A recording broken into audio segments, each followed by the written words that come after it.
வணக்கம். நான் உங்களின் அன்பு சகோதரி மாலதி பாலன்.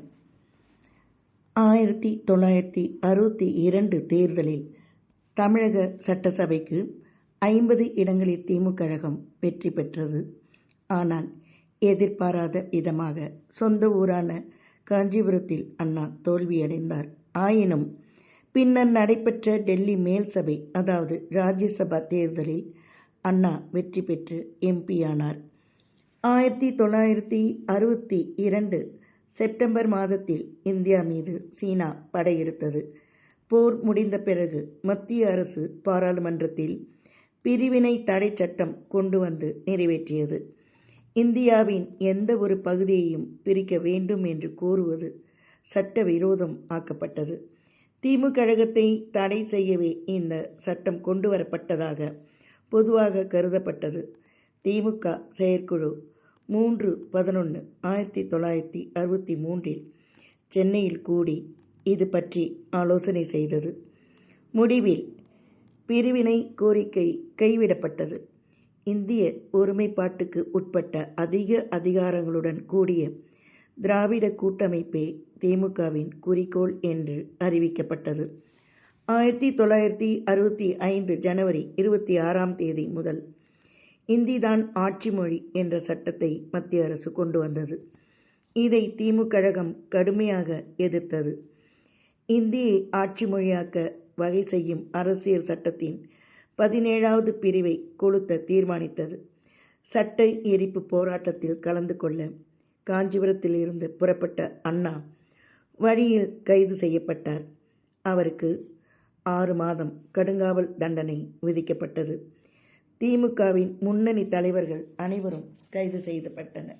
இதன் தொடர்ச்சியை நான் முந்தைய பதிவுகளில் கூறியிருக்கிறேன்.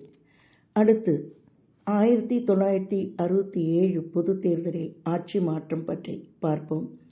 தமிழக தேர்தலில் 1967 நடைபெற்ற தேர்தல் வரலாற்று சிறப்பு வாய்ந்தது.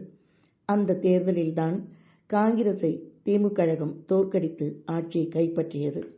1965 நடைபெற்ற இந்தி எதிர்ப்பு போராட்டத்தை பக்தவச்சலம் தலைமையில் இருந்த காங்கிரஸ் அரசாங்கம் இரும்பு கரம் கொண்டு அடக்கியது. அதனால் தமிழ்நாடு முழுவதும் காங்கிரஸ் எதிர்ப்பு அலை வீசியது.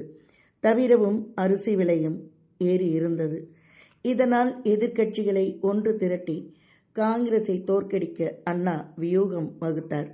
காங்கிரசுடன் கருத்து வேற்றுமை கொண்ட ராஜாஜி சுதந்திரா கட்சி என்று தனி கட்சி நடத்தி வந்தார்.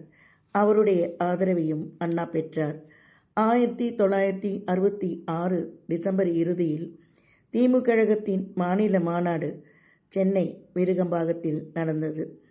அந்த மாநாட்டில் ராஜாஜி, இந்திய யூனியன் முஸ்லீம் லீக் தலைவர் காயிதே மில்லத் இஸ்மாயில் சாஹிப், நாம் தமிழர் இயக்க தலைவர் சீபா ஆதித்தனார், தமிழரசு கழக தலைவர் மாபோ சிவஞானம் ஆகியோர் கலந்து கொண்டனர்.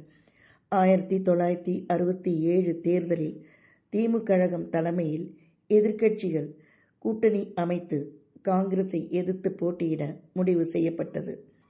தேர்தல் நெருங்கிக் கொண்டிருந்த நேரத்தில் 1967 ஜனவரி 12 எம்ஜிஆருக்கும் எம்.ஆர். ராதாவுக்கும் ஏற்பட்ட தகராறில் எம்ஜிஆர் சுடப்பட்டார்.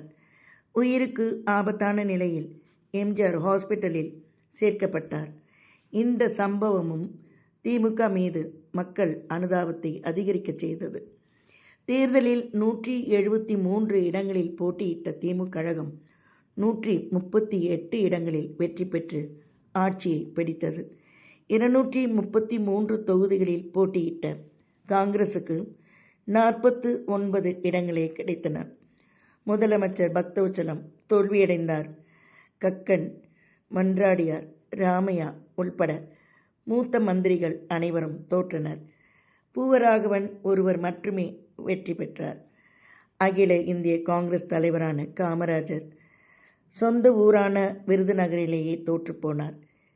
28 வயது நிரம்பிய திமுக வேட்பாளரும் இந்தி எதிர்ப்பு போராட்டத்தில் தீவிர பங்கெடுத்து கொண்ட மாணவர் தலைவருமான பே. சீனிவாசனிடம் காமராஜர் தோல்வியடைந்தார்.